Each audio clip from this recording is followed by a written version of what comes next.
The main opposition Kuomintang and the smaller Taiwan People's Party say they will cooperate in Taiwan's upcoming local elections in November. The two parties will back the same candidates in some races while giving priority to incumbents seeking re-election. Any conflicting nominations will be determined through polling and negotiations. Both parties have vowed to work together to defeat the ruling Democratic Progressive Party.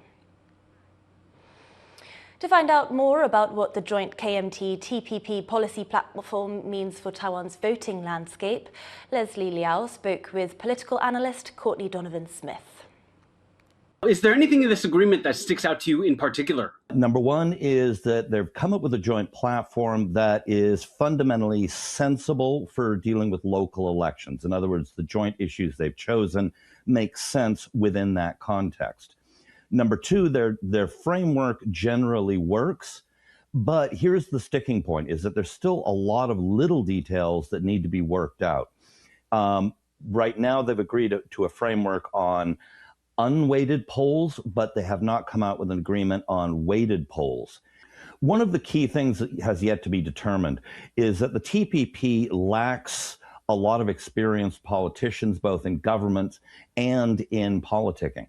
And so should they lose in the three contested nominations, they will want to have positions in the government. For example, should the KMT win in those areas, they're going to want vice commissioner positions or vice mayor positions, and also positions within their cabinet or top officials so that they can build name recognition and gain experience. We've seen that KMT and the TPP try and form a joint presidential ticket in 2024, but those talks fell apart. Now, is there anything in this agreement here that's different that would indicate that this cooperation wouldn't go down the same way?